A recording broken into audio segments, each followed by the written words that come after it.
베다니에서 그런 일이 있었죠. 마르다는 부엌에서 분주하게 일을 준비하고 있었고, 마리아는 예수님의 발 앞에 엎드리고 있었고, 그때 마르다가 예수님께 요청하는 것을 보면은 누가복음 10장 40절에 이렇게 말하죠. 같이 한번 읽어보겠습니다. 주여, 내 동생이 나 혼자 일하게 두는 것을 생각하지 아니하시나이까. 그를 명하사 나를 도와주라 하소서. 마르다는 마음이 분주했고, 예수님, 나는 이렇게 분주한데 마리아는 그냥 말씀 듣는다고 예수님 발 앞에 엎드리고 있고 저를 불러서 제 일을 좀 도와주라 하십시오. 그때 예수님께서 41절 이후의 말씀을 보면은 이렇게 대답을 하시죠. 마르다야, 마르다야, 내가 많은 일로 염려하고 근심하나 몇 가지만 하든지 혹은 한 가지만이라도 족하니라. 마리아는 이 좋은 편을 택하였으니 빼앗기지 아니하리라. 이렇게 우리가 익히 누가복음 10장에서 나타나는 그 마르다의 모습에 대해서 우리가 머릿속에 각인이 되어 있습니다. 그렇기 때문에 마르다 하면 떠오르는 게 마리아는 신실했던 말씀 앞에 엎드리는 여인이었고 마르다는 주님 올 때 분주했던 여인이었다라는 어찌 보면은 좀 영적으로 덜 성숙한 여인의 대명사처럼 마르다가 이렇게 우리가 알고 있죠. 그런데 여러분 누가복음 10장에서 나오는 마르다와 요한복음 11장에서 나오는 마르다는 아주 판이한 차이가 있거든요. 그리고 오늘 요한복음 11장 말씀 속에서 당시 마르다에게 그리고 오늘 우리 성은교회에게 주시는 하나님의 깨우침과 말씀은 굉장히 영적 지각 변동을 일으키는 정도의 깊이 있고 아주 묵직한 말씀을 하나님께서 전해주시는 것이거든요. 좀 같이 한번 살펴보도록 하면은요. 이 요한복음 11장 우리가 읽은 본문에서의 마르다는 그러니까 여러분 누가복음 10장과 요한복음 11장에서의 그 시간적 간격에 보통 학자들은 한 6개월에서 1년 정도의 시간으로 잡습니다. 그래서 왜냐하면 그 베다니 사건은 예수님의 갈릴리 사역 후반기에 일어났던 사건이고 그리고 오늘 요한복음 11장은 예수님께서 예루살렘에 올라가기 십자가를 지기 위해 예루살렘에 올라가기 직전의 사건이기 때문에 시간적 간격으로는 짧게는 6개월, 길게는 한 1년 정도의 차이가 있다는 것이죠. 그러니까 누가복음 10장에서 마르다가 분주했고 요한복음 11장에서 오빠 나사로의 부활 사건 가운데 그 시간의 갭 가운데 또 마르다의 변화가 있었고 그리고 이 사건을 통해서 하나님이 마르다를 만지심이 있거든요. 우리가 적어도 오늘 그 만나는 본문 속에서의 마르다는 분주하게 음식을 준비하는 그래서 주님의 말씀 앞에 엎드리지 않고 일로 인해서 바빴던 분주했던 마르다는 아니에요. 그 마르다는 아니고 마르다의 고백을 보면 어떤 고백을 하고 있는 것을 볼 수 있냐면 요한복음 11장 27절에 마르다가 이와 같은 고백을 하거든요. 같이 한번 읽어보겠습니다. 주는 그리스도시요 세상에 오시는 하나님의 아들이신 줄 내가 믿나이다. 이렇게 고백을 하거든요. 여러분 이 고백이 어떤 환경 가운데서 나온 거냐면 오빠 나사로가 죽은 상황 가운데서 나온 거예요. 그러니까 오빠 나사로가 죽은 상황 가운데서 주는 그리스도시요 세상에 오시는 하나님의 아들이신 줄 내가 아나이다. 굉장한 믿음의 고백이죠. 여러분 이와 비슷한 고백을 누가 했었죠? 베드로가 하지 않았습니까? 베드로가 주는 그리스도시요 살아계신 하나님의 아들입니다. 이것을 마태복음 16장에서 베드로가 고백하는 것을 우리가 보고 있지 않습니까? 마태복음 16장에서 베드로가 가이사랴 빌립보에서 그 고백을 한 것을 보면은 마태복음 16장 16절 말씀 같이 한번 읽어보겠습니다. 주는 그리스도시요 살아계신 하나님의 아들이시니다. 베드로가 동일한 고백을 했어요. 근데 베드로가 이 고백을 했을 때 하나님께서 이 고백을 얼마나 기뻐하셨냐면은 17절 말씀에 예수님께서 이렇게 말씀하시죠.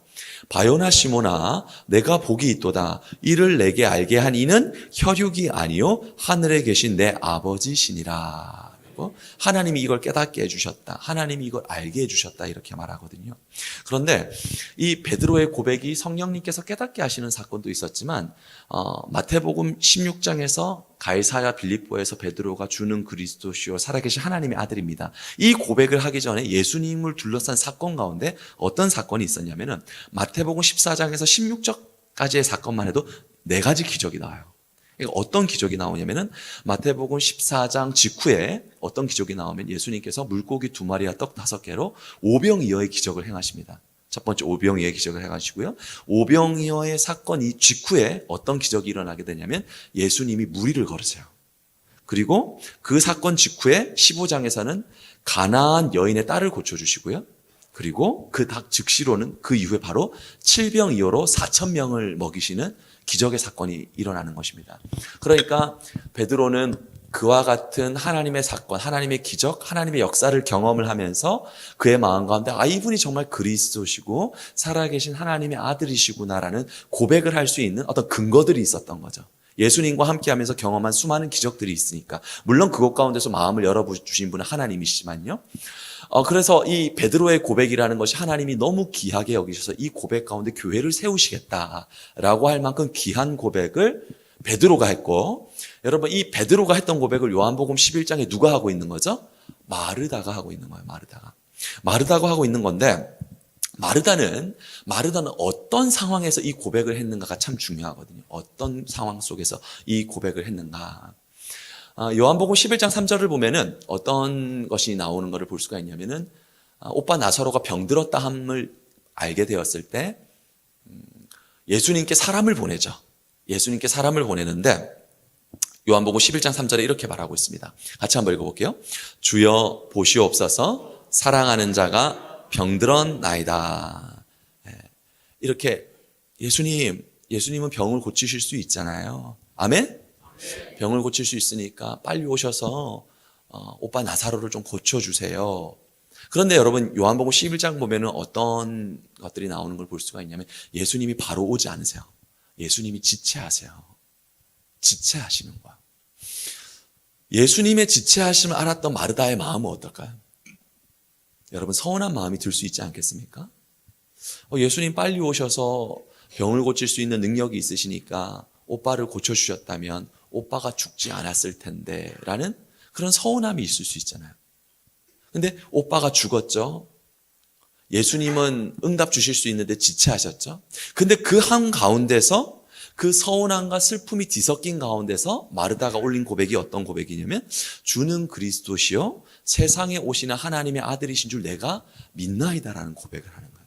그러니까 여러분 우리가 마르다 하면은 익히 떠오르는 예수님이 오셨을 때 베다니에서 오셨을 때 부엌에서 분주하게 일하던 여인의 포커스가 많이 맞춰져 있는데 여러분 성경을 낱낱이 살펴보고 마르다의 삶을 추적해 보면은 대단한 믿음의 고백을 하는 것을 알 수가 있어요. 오빠 죽었죠. 예수님 늦게 응답하셨죠. 문제는 이미 다 터졌죠. 슬픔과 좌절이 가득한 상황이죠. 그런데 그 속에서 주는 그리스도시오 살아계신 하나님의 아들이십니다. 이 고백을 드리고 있는 것이거든요. 어떻게 이 고백을 하게 되었는지, 그리고 마르다의 고백 가운데 어떤 의미가 담겨져 있는지, 여러분 오늘 중요하니까 마음을 딱 깨우셔서, 물론 제 마음은 그렇지만 성령님께서 각자를 깨닫게 하시는 건 성령님이시기 때문에 동일하신 은혜를 주기를 바라시지만 한번 마르다의 이 고백 가운데 어떤 연유 가운데 이런 고백이 나오게 되었는가, 주님께서 오늘날 우리에게 원하시는 게 무엇인가 한번 말씀 속에서 깊이 한번 그 의미를 찾아보도록 하겠습니다. 오늘 본문 21절 말씀을 보면은 마르다가 이렇게 예수님께 고백을 하거든요. 21절 말씀 같이 한번 읽어보겠습니다. 마르다가 예수께 여짜오되 주께서 여기 계셨더라면 내 오라버니가 죽지 아니하였겠나이다. 마르다가 예수님께 말하는 거예요. 예수님께서 여기 빨리 오셨으면 제가 사람을 보냈잖아요. 예수님이 지체하지 않고 빨리 오셨으면 내 오라버니가 죽지 아니하였겠나이다. 그러니까 마르다의 고백성에는 여러분 뭐가 있냐면 예수님이 오셨으면 예수님은 병을 고치실 능력이 있다 없다? 있다. 그 믿음이 있어요 없어요? 있는 거예요. 예수님은 병을 고치실 능력이 있는 분이야. 나는 그걸 믿어라는 고백이 이 안에 담겨져 있는 거죠. 그러니까 주께서 여기 계셨더라면 내 오라버니가 죽지 아니하였겠나이다. 이 속에 본인의 믿음이 들어가 있는 것을 볼 수가 있거든요. 그러면 여러분 예수님께서 이 사랑하는 자녀들이기 때문에 주님께서 지체하지 아니하고 응답하시는 하나님이시지 않습니까? 그런데 여러분 말씀을 잘 보면은 예수님이 지체하셨다고 그러거든요. 지체하셨다고 말을 하는데 우리가 읽은 요한복음 11장 5절 말씀을 보면 우리가 읽지는 않았죠. 11장 말씀을 읽었는데 5절을 보면은 예수님께서 그 나사로와 마르다를 향한 마음이 어떠한지를 말씀해 주고 있거든요. 같이 한번 읽어보겠습니다.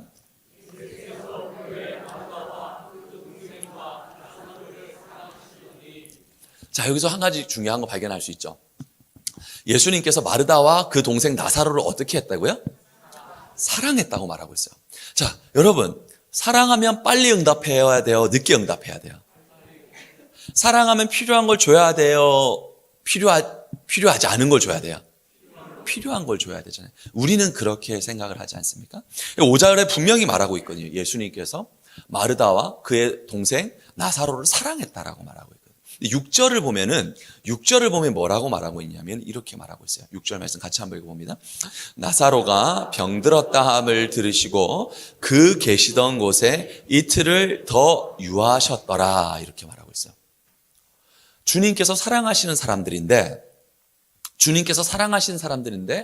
그 사람들이 병들어왔다 함을 들으시고 오히려 그 계신 곳에 어떻게 했다고요? 더 유하고 지체하셨다 이렇게 말하고 있거든요. 여러분 정말 이해되지 않는 부분일 수 있죠. 사랑하시는데 지체하셨다. 주님께서는 도대체 어떤 역사와 어떤 깨달음과 어떤 은혜를 주기를 원하셨던 건가?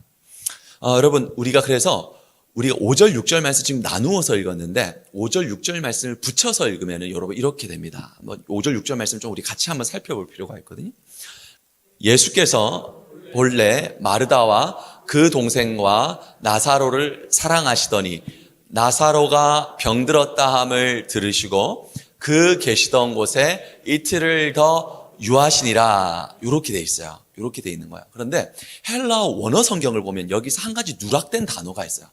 어떤 누락된 단어가 있냐면은 헬라어로 운이라는 단어가 생략이 되어 있어요. 운이라는 단어가 생략이 되어 있는데 그러니까 여러분 그 운을 넣어서 읽으면은 한번 좀 보여주시겠습니까? 여러분 이렇게 읽을 수 있는 거예요. 예수께서 마르다와 그 자매와 나사로를 사랑하시더니 이건 우리 한글 성경과 똑같아요. 그리고 그 뒤에 6절 말씀 나사로가 병들었다 함을 들으시고 그 계시던 곳에 이틀을 더 유하시니라 이것도 6절 말씀과 똑같아요. 근데 저기 보이는 여러분 글자 같은 게 있죠. 저거를 헬라어로 운이라고 읽는 건데 운이라는 단어가 번역이 할 때 우리나라에서 생략을 해버렸어요. 한글 성경으로 번역을 할 때. 그래서 여러분 헬라어 원문을 보면은 어떻게 돼 있냐면은 이게 5절 말씀인데요. 5절 말씀인데 그냥 여러분 보시면 돼요. 제가 그냥 이거를 근거 있게 말씀드리기 위해서 여러분에게 보여드린 거니 헬라어로 저걸 읽으면 에가파데호 예수스 이렇게 읽는 것인데 이것이 5절 말씀이어서 5절 말씀이 뭐냐면은 예수께서 마르다와 그 자매와 나사로를 사랑하시더라 이게 되는 거예요. 이게 5절 말씀인 거예요. 5절 말씀 그대로인데 6절 말씀을 보여주시면 6절 말씀 가운데 여러분 헬라어가 저렇게 나와 있거든요. 헬라어가 나와 있는데 저 옆에 노란색 표시되어 있죠. 저게 뭐라고요? 운이라는 거야. 그래서 여러분 저거를 넣어서 헬라어를 번역을 하면 어떻게 번역을 할 수 있냐면 이렇게 번역을 할 수가 있는 거예요. 보여주겠습니까? 그러므로 그가 병들어왔다 함을 들으시고 그 계시던 곳에 이틀을 더 유하시니라가 되는 거예요.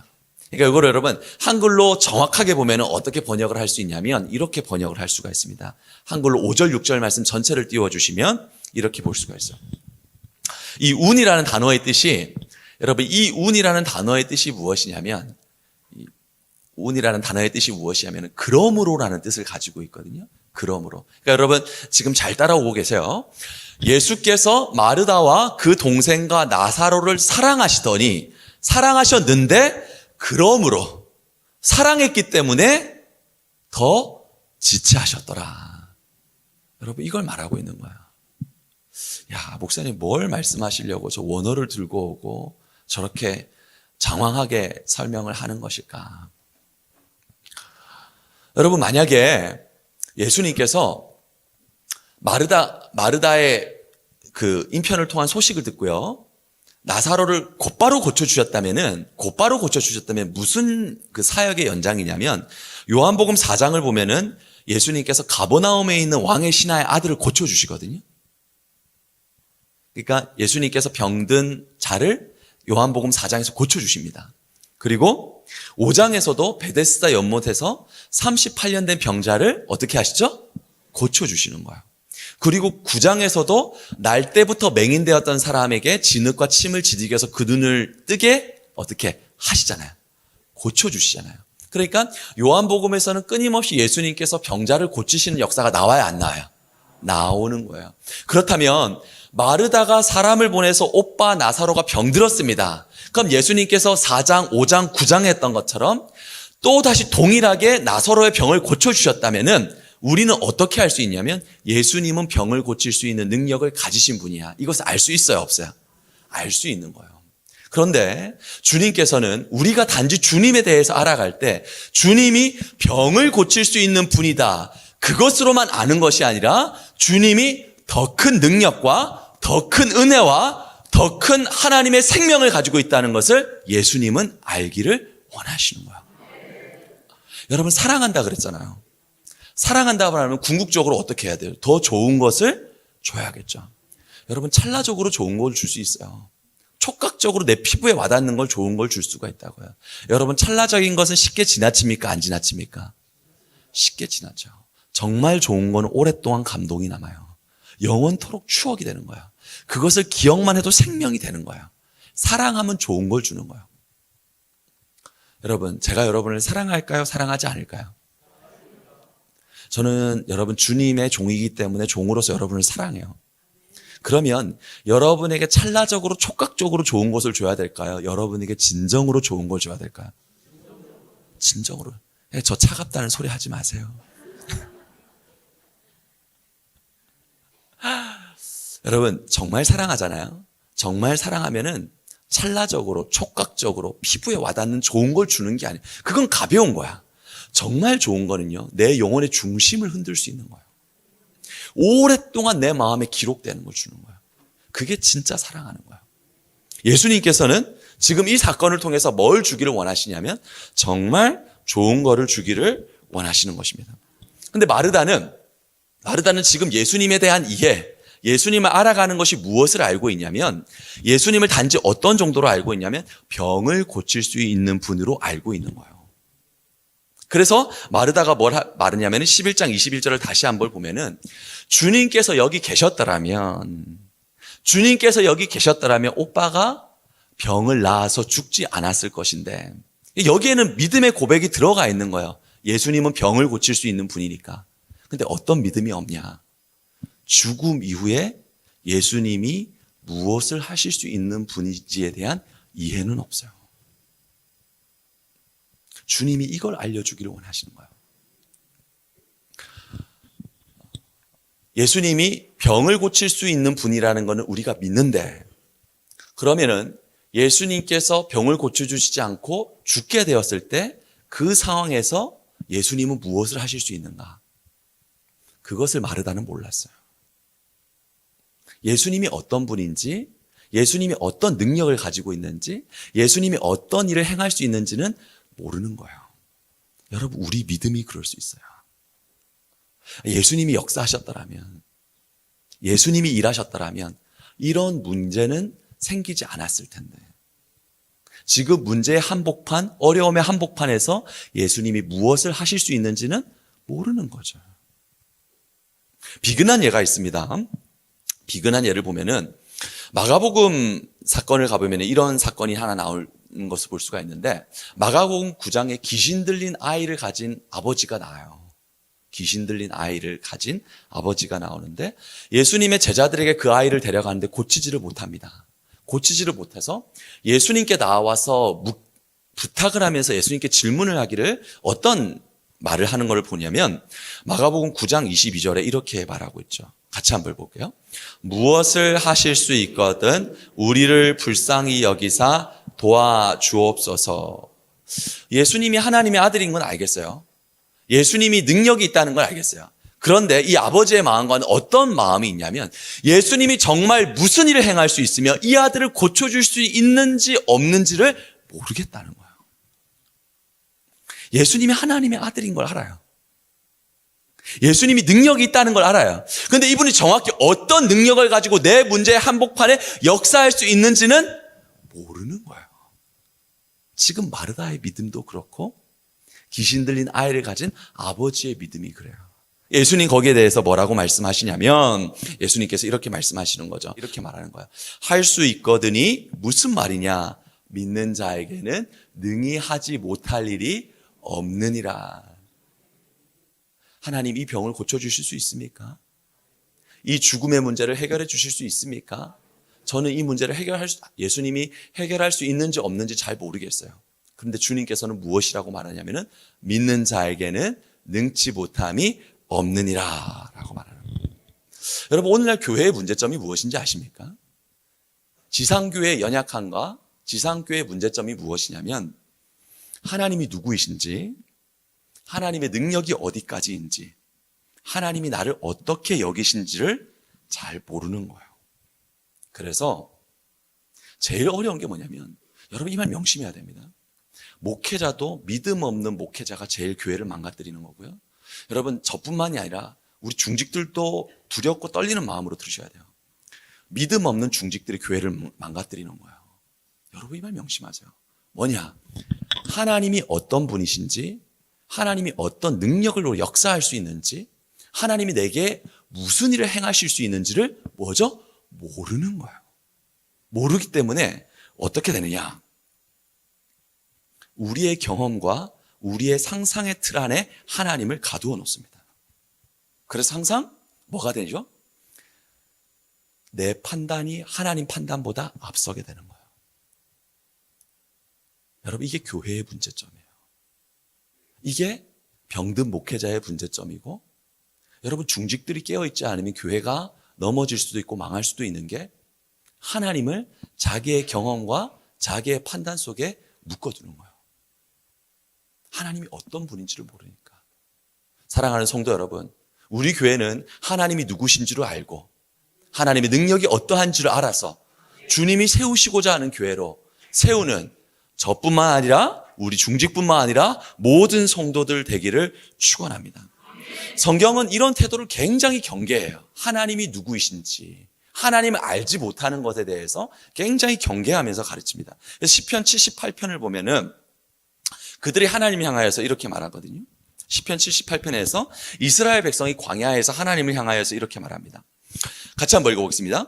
그들이 하나님을 대적하여 말하기를 하나님이 광야에서 식탁을 베푸실 수 있으랴. 하나님을 시험하는 거예요. 하나님 홍해 바다를 가르셨죠? 만나와 메추라기를 보내셨죠? 애굽의 10가지 재앙을 행하셨죠? 분명히 하나님 역사하셨어요. 근데 역사하셨는데 단지 그것이 과거의 사건이 되었을 뿐이고, 여기서 말하는 것이 무엇이야? 하나님이 그 능력을 지금 이 순간에 베풀 수 있으랴? 여러분, 이게 교회일 수 있어요. 교회일 수 있어요. 이게 믿음의 사람들의 말일 수 있어요. 과거의 열재앙, 과거의 홍해를 가르고 과거의 아말렉과의 전쟁에서 승리를 거두었지만 지금 그 능력을 지금 이 시간에 행할 수 있으랴? 여러분, 이게 믿음 안에 들어올 수 있는 불신의 모습일 수 있다는 것입니다.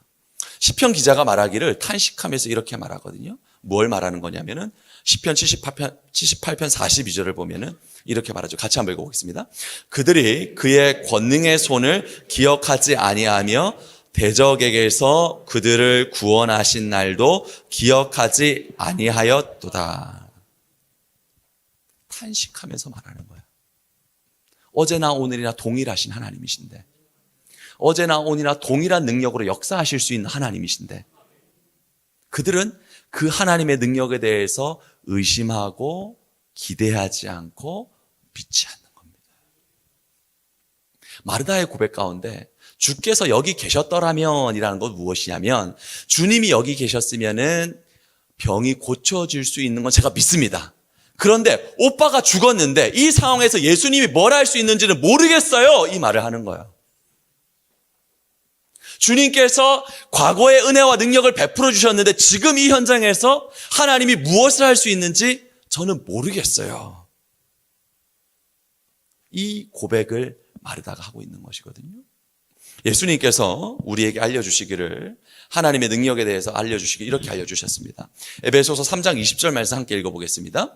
우리 가운데서 역사하시는 능력대로 우리가 구하거나 생각하는 모든 것에 더 넘치도록 능히 하실 이에게 라는 거예요.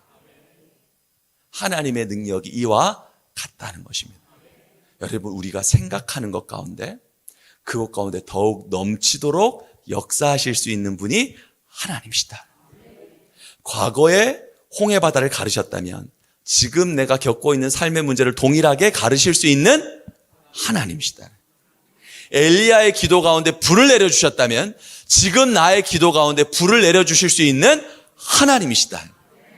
하나님께서 마르다를 일깨우면서 마르다의 믿음을 만져가면서 오늘날 지금 이 자리에 예배하고 있는 우리 마르다 여전도회 회원들 모두뿐만 아니라 우리 성교회 모든 성도들에게 하나님은 누구시며 하나님은 어떤 능력을 가지고 있고 어떻게 역사하실 수 있는 하나님인지를 분명히 알고 믿기를 원하시는 것입니다.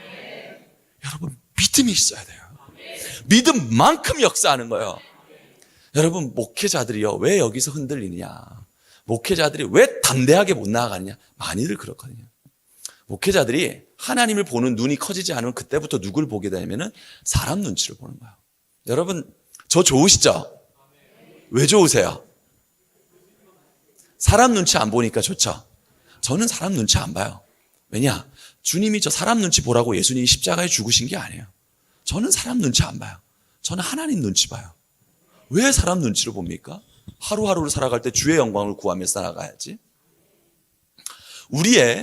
여러분, 교회가 약화되는 것이 무엇이냐면 하나님이 어떤 분인지, 하나님이 어떤 역사와 능력으로 운행하시는지 그걸 모를 때 사람들 간의 모임이 되는 거예요. 주님께서 이걸 안타까워하시는 것입니다. 사랑하는 여러분, 저뿐만 아니라 여기 우리 사랑하는 충성스러운 장로님들도 계시고 우리 권사님들도 계시고 우리 성도분들도 계시는데 하나님이 어떠한 분이시심을 깨달아. 과거에 홍해를 가르셨다면 오늘날도 동일하게 홍해를 가르시는 하나님이시다. 과거에 엘리야의 기도에 불을 내리셨다면 오늘날도 동일하게 불을 내리시는 하나님이시다. 이 하나님을 바라보는 믿음이 굳건해지면 그때부터 교회는 불같이 일어나는 거예요. 여러분, 이 마음으로 목양지간에 한마음 될 수 있기를 주님의 이름으로 축원합니다. 자, 예수님께서 마르다를 더 깊은 곳으로 점점 깨달아 가세요. 하나님이 어떤 분인지. 너는 나를 병을 고칠 수 있는 능력을 가진 것으로 생각하니? 아니야, 난 그렇지 않아. 단지 병을 고치는 정도가 아니라 나는 죽음을 정복하고 승리를 거둘 수 있는 사람이야. 주님께서 더 깊은 문제를 일부러 일으키고 그 문제마저도 해결할 수 있는 하나님이라는 걸 보여주시는 것이거든요. 그러면서 예수님께서 이 마르다가 대답하는 걸 보면은 마르다가 어떤 대답을 하냐면 23절, 24절에서 이렇게 대답을 하죠. 같이 한번 읽어보겠습니다. 예수께서 이르시되 내 오라버니가 다시 살아나리라.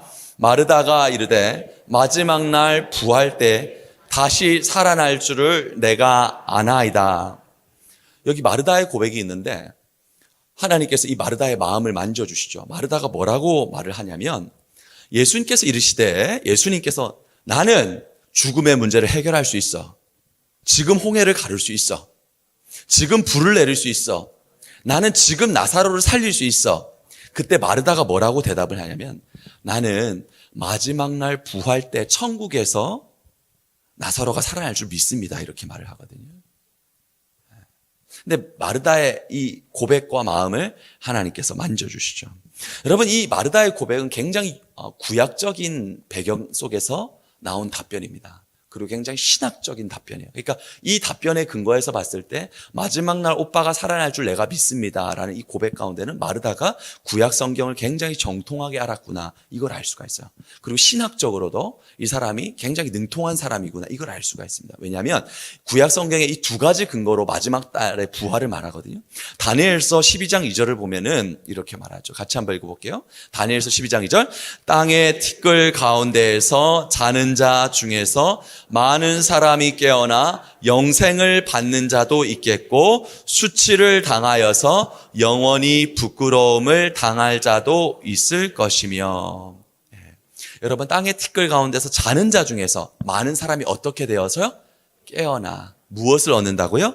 영생을 얻는다. 이것을 유대교에서는, 구약에서는 이 말씀을 붙잡아서 세상의 마지막 날에 사람들이 다시금 살아날 것이라는 근거의 말씀으로 붙잡아요. 마르다는 이 말씀을 붙잡고 마지막 날에 오빠가 살아날 줄 믿습니다, 이걸 말하는 거죠.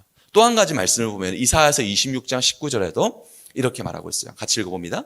주의 죽은 자들은 살아나고 우리의 시체들은 일어나리이다. 그러니까 마르다, 그리고 당시의 정통 바리새인, 정통 유대교는 이 가르침을 믿습니다. 그렇기 때문에 마지막 날에 부활이 있고, 여러분 천국 믿으시죠? 마지막 날에 천국이 있을 걸 믿으시죠? 제가 그런 얘기를 좀 듣거든요. 목사님은 왜 천국 설교를 안 하시지? 지옥 설교를 안 하시지? 제가 안 하는 이유에 대해서 지금부터 말씀을 드릴 테니까 잘 들으십시오. 자, 여러분, 우리가 주목해야 될 게 있어요. 마르다의 대답은 굉장히 정확한 대답이지만 굉장히 신앙적으로 위험한 대답입니다. 왜 그러냐면 미래에 부활할 줄 믿습니다. 미래에 천국이 있을 줄로 믿습니다. 이거는 미래로 나를 피신시킬 수가 있어요. 미래는 막연한 믿음으로 가능하잖아요. 그죠? 천국 가면 다 좋아질 거야. 천국 가면 살아날 거야. 천국에 들어갈 수 있을 거야. 천국에 해결될 거야. 모든 문제를 미래로 여러분 던져버리는 거죠. 지금은 어떤 변화도 없어요. 천국이 있으니까. 천국에서 살아날 거니까. 천국에 들어가면 되니까. 그런데 여러분, 그렇기 때문에 미래적인 믿음, 미래의 천국을 향한 믿음은 어떻게 말하면 쉬운 믿음이에요. 맞잖아요. 여러분, 미래에 천국 있는 거 믿으시죠? 미래에 천국 들어갈 것도 확신하시죠? 이거는 어려운 믿음이 아니에요. 근데 진짜 어려운 믿음은 현재 믿음이에요. 현재의 믿음. 왜냐하면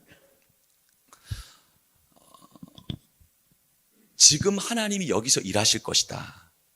지금 하나님이 여기서 일하실 것이다. 여러분, 그 믿음을 가지게 되잖아요.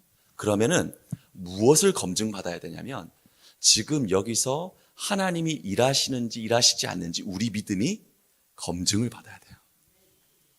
그게 어려운 거예요. 그래서 사람들은 천국이 있다라는 것을 믿고 하나님이 미래에 일할 것을 믿는 건 쉽지만 주님이 일하실 거야. 하나님 역사하실 거야. 그럼 반드시 이런 반응이 오죠. 목사님, 그렇게 됩니까? 어떻게 돼요? 그 믿음에 대한 여러분 증거를 가져야 되는 거예요. 정말 하나님이 일하시는지, 하나님이 일하시지 않는지. 그러니까 여러분, 미래를 향한 믿음을 가지는 건 쉬운 거예요. 미래에 이런 일이 일어날 겁니다. 미래에 천국에 들어갈 겁니다. 천국에서 부활할 겁니다. 이 믿음은 쉬워요, 어려워요? 쉬워요. 그런데 하나님이 여기서 일하실 것입니다. 하나님께서 여기서 부활시키실 것입니다. 이 믿음은 쉬워요, 어려워요? 어려워요. 왜냐하면 결과물이 따르지 않을 수가 있잖아요. 그래서 사람들은 회피해요. 무엇으로 회피하죠? 미래의 일로 밀어놔요. 지금 하나님이 일하신다. 지금 하나님이 일하실 거라면 이 질문을 내게 던져야 되거든요. 지금 하나님이 우리 가운데 일하신다. 그러면은 나는 어떻게 해야 되지라는 질문 앞에 서야 돼요. 여러분, 중요한 거예요. 정말 중요한 거예요. 제가 여러분이 잘 알아듣게 더 말씀드릴 수 있으면 더 좋겠지만 제가 할 수 있는 최선의 하나님 앞에서의 기도와 간구함을 가지고 나온 거니까 잘 들으십시오. 여러분, 지금 하나님이 일하신다. 지금 하나님이 일하신다 믿음을 가지잖아요. 그럼 반드시 따라오는 질문이 있어요. 그러면 나는 여기서 지금 뭘 해야 되지? 나를 변화시키는 문제가 따라오게 돼요. 그런데요, 미래를 바라보면요, 지금 나를 당장에 변화시키는 문제는 따라오지 않아요. 그래서 대부분의 성도들이 미래의 천국을 바라보고 미래의 하나님의 일하심을 바라보지 지금 이 자리에서 하나님이 분명하게 일하실 것이다, 거기에 대한 확신을 가지지 못해요. 왜요? 하나님이 일하시지 않으면 부끄럽잖아요. 아닙니까? 여러분, 부부관계에서 남편에게 아내에게 말해요. 하나님 일하실 거야. 그럼 반드시 따라오게 된다는 거니까요. 하나님 일하지 않으면 어떡할 건데? 맞잖아요. 맞아요. 집사님, 할렐루야. 여러분, 이 질문 앞에 서게 되는 거예요. 여러분, 앞으로 들어갈 천국을 바라보는 거 중요하죠. 근데 주님께서는요, 우리를 앞으로 들어갈 천국에 들어갈 신앙생활을 원하는 게 아니라 지금 이곳에 임한 천국을 어떻게 살아가기를 원하시는 거예요. 마르다가 마지막 날에 오빠가 살아날 줄 믿습니다라고 답변을 하잖아요. 미래의 천국에 들어갈 줄 믿고 미래에 부활할 줄 믿어요, 주님. 이렇게 답변하니까 예수님이 그 말씀을 깨뜨려 보시고 그 마음을 깨뜨리는 대답을 하시죠. 어떤 대답을 하시냐면은 이렇게 대답을 하는 거예요. 25절, 26절 같이 한번 보겠습니다. 예수께서 이르시되 나는 부활이요 생명이니 나를 믿는 자는 죽어도 살겠고 무릇 살아서 나를 믿는 자는 영원히 죽지 아니하리니 이것을 내가 믿느냐. 아멘. 보세요. 마르다가 뭐라고 말했죠? 장차 천국에서 부활할 줄 믿습니다. 여러분 믿으시죠? 천국 있는 거 믿으시죠? 천국에 들어가는 거 믿으시죠? 근데 예수님은 뭐라 그러죠? 앞으로 들어갈 천국이 아니라 내가 지금 부활이야 라고 말하고 있는 거예요. 여러분 이거 아시겠어요?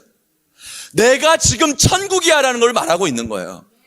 그러니까 주님께서는 마르다는 미래의 천국을 바라보고 있는데 예수님은 그 시선을 고정시키셔서 나는 지금 부활로 네 안에 역사하기를 원해 라는 거예요. 장차 들어갈 천국이 아니라 내가 부활이고 내가 천국이기 때문에 내가 너 안에서 머무름으로 말미암아 네 안에 지금 천국이 있기를 원해라고 말하는 거예요. 미래를 바라보는 믿음에서 현재적 하나님 나라, 미래를 바라보는 천국에서 지금 이곳에 임하는 예수님의 부활과 예수님의 생명과 예수님의 천국을 우리가 그 안에서 살기를 원하시는 거예요. 진짜 천국이 뭐냐? 목사님 왜 천국을 말씀하지 않는 거예요? 여러분, 주님께서는 마르다 사건을 통하여서 미래적 관점으로 천국을 바라보고 있는 마르다에게 미래를 바라보는 천국이 아니야, 지금 부활로 너와 함께하는 예수님 안에서 천국을 살아야 되라는 걸 말하는 거예요. 그래서 예수님이 부활이라 그랬죠. 여러분 믿으십니까? 예수님이 부활이고 영원한 생명임을 믿으십니까? 지금 예수님이 부활로 우리 안에 오셔서 우리 안에 이루어지는 천국은 어떤 모습으로 나타나는가? 여러분 이걸 명심하셔야 돼요. 천국은 수정수가 맑은 강가도 같이 흐르고 모든 문이 옥으로 이루어졌고 정금과도 이루어진 공간적인 천국이 아니란 말이에요. 예수님 부활, 예수님 천국에 대해서 우리 안에 오셨죠. 그럼 어떤 천국으로 지금 우리 삶 가운데 나타나게 되느냐? 성품적, 인격적 천국으로 나타나게 되는 거예요. 이걸 아시겠습니까? 여러분 이걸 아셔야지 예수님이 우리 안에 오심으로 말미암는 하늘 생명의 삶이 무엇인지를 이해하고 그 천국의 삶을 우리가 살아갈 수가 있는 것입니다. 미래적 천국, 공간적 천국이 아니라 인격적 천국으로 우리에게 오는 거야. 그래서 마태복음 5장 산상수훈의 시작을 보면은 예수님께서 팔복을 설명하실 때, 여러분 나중에 한번 잘 보세요. 마태복음 1장부터 팔복은 다 무엇과 관련되어 있죠? 제가 여러분 한 6월 7월에 강해 설교 했잖아요. 기억 안 나세요? 여러분 보세요. 산상수훈, 새 나라의 법에 대해서, 새 나라의 윤리에 대해서 주님께서 가르쳐 주실 때 마태복음 5장 1절부터 8절까지 팔복에 대해서 말씀하실 때 다 성품에 대해서 말하고 있어요. 공간적 천국이 아니라 인격적 천국이에요. 성령의 9가지 열매 있죠. 여러분 그게 다 뭐에 관한 거예요? 성품에 관한 거예요. 부활되시고 생명되시고 천국 되시는 예수님 우리 안에 오셨습니다. 믿습니까? 여러분 그분이 우리 안에 오셨으면 천국이 이루어지는 것입니다. 그 이루어진 천국이 우리 삶 가운데 무엇으로 나오는지 아시겠어요? 성품으로 나오는 거예요. 여러분 이걸 아셔야지 돼요. 주님께서는 지금 우리 성원교회 성도들도 마찬가지예요. 여러분 마르다도 마찬가지라니까 다가갈 천국을 보고 있어요. 오빠가 살아날 줄 믿어요라는 다가갈 천국을 바라보고 있다고요. 근데 주님께서는 그 시선을, 미래를 바라보는 시선을 지금으로 가지고 와요. 지금으로 가지고 와서 예수님이 우리 안에 오셔서 이루어지는 천국이, 이 삶을 살아야지 미래의 천국에 들어갈 수 있어라는 걸 말하는 거야. 나만 중요하게 생각하나요? 여러분 이 깊은 뜻을 아시겠습니까? D.A. 카슨 같은 요한복음에 관한 능통한 신학자는 그의 요한복음 주성에서 무엇이라고 말하냐면 이렇게 말했어요. 같이 한번 읽어보겠습니다. 예수님의 관심은 마르다의 초점을 마지막 날에 일어나는 일에 대한 추상적인 믿음에서 오직 그것을 제공하실 수 있는 분에 대한 인격적 믿음으로 전환시키는 것입니다. 여러분, 미래에 들어갈 추상적인 천국을 예수님은 지금 마르다 사건을 통해서 우리에게 인격적인 천국으로 우리 안에 들어오게 되는 거예요. 그러니까 여러분, 믿는다고 말하지만 성품이 변화되지 않았죠. 그 사람 마음 가운데는 아직 천국이 임하지 않은 거예요. 엄밀하게 말하면 지금 임하지 않은 천국이 예수님 당장에 오신다고 해도 천국에 들어갈 보장이 없습니다. 여러분, 두렵고 떨림으로 들으셔야 돼요. 지금 이 시간 예수님이 나는 부활이요 너희의 생명이라고 하셨던 예수님이 우리 안에서 들어오셔서 열매 맺는 성품적 천국이 있어야지 장차 들어갈 천국에 들어갈 수가 있는 거예요. 이 귀한 사실을 깨달으셔야 돼요. 예수님께서는 당신이 천국이고 당신이 생명인 걸 곳곳에서 말하죠. 요한복음 1장 4절을 보면 이렇게 말합니다. 같이 읽습니다. 그 안에 생명이 있으니 이 생명은 사람들의 빛이라. 생명이라고 하죠. 생명. 예수님이 생명. 예수님의 생명이 우리 안에 있잖아요. 아멘? 여러분 안에 누가 있습니까? 내 안에 누가 있습니까? 우리 안에 예수님이 있는 거예요. 예수님이 계시면 천국이 여기 임한 거예요. 천국이 임했으면은 성품적, 인격적 천국으로 이 땅 가운데서 천국을 이뤄가게 하시는 거예요. 요한복음 14장 6절 같이 한번 읽어봅니다. 내가 곧 길이요 진리요 생명이니. 저는 오늘 이 말씀을 월요일부터 계속해서 이번 주 특세 기간이었지만 주일 말씀과 함께 준비하면서 마음속에 굉장히 큰 기대함이 있었습니다. 왜냐하면 제가 자꾸 듣는 이야기가 뭐냐면 왜 목사님 천국에 대해서 지옥에 대해서 얘기하시지 않으시지라는 얘기를 제가 종종 들었기 때문에 뭐 그게 기분 나쁘다 그런 차원이 아니에요. 왜냐하면 오늘 이 말씀을 통해서 우리 성도들의 천국관이 변화돼야 되기 때문에. 그렇다면 주님께서 생명이 되셔서 우리 안에 천국으로 오셨는데 그럼 그 주님이 우리 안에서 이루시는 천국을 어떻게 살아가야 되는지가 이미 장차 마지막 날에 임할 천국을 바라보는 게 아니라 예수님은 마르다의 시선을 나는 부활이라 그러잖아요. 나는 오빠가 다시 살아날 줄 믿는, 여러분이 믿는 그 믿음을 마르다가 가지고 있다는 거예요. 근데 그 미래적인 믿음의 시각을 예수님 지금 현재적인 시각으로 가지고 와서 마르다야, 내가 부활이야. 내가 부활이야. 그 부활의 생명을 가지고 있다면 천국이 네 안에 이루어지는 것이야 라는 거예요. 여러분, 중요하고 언제 말할지 몰라서 말씀드리는 것이지만 우리는 들어갈 천국을 바라보는 사람이 아니라 지금 이 자리에 생명으로 임한 천국 안에 들어가 있는 사람들, 그 천국에 들어가 있는 사람들이 우리가 이 예배를 마치고 돌아가는 길에 예수님이 다시 오신다고 해도 천국에 들어갈 수가 있어요. 사랑하는 성도 여러분, 천국에 들어가기를 힘쓰십시오. 예수님의 인격이 내 안에 녹아지기를 몸부림치십시오. 그게 안 돼서 회개하고 애통하고 울고 잠이 안 와서 새벽에 나와서 기도하고 예수님이 내 안에 생명으로 임하신 천국이 어떻게 되는지 하나님 그 열매를 맺게 해달라고. 그러여서 주님께서 장차 심판 때 내 안에 이루어진 천국으로 인해서 천국에 들어갈 수 있게 해달라고. 여러분, 주님께서는 부활을 미래적 부활이 아니라 인격적 부활로, 성품적 부활로, 지금 이 시간에 임한 부활로 우리 시각을, 마르다의 시각을 바꿔주시는 거예요. 여러분, 이 믿음이 있게 됐을 때, 이 인격적인 천국이 임하게 되었을 때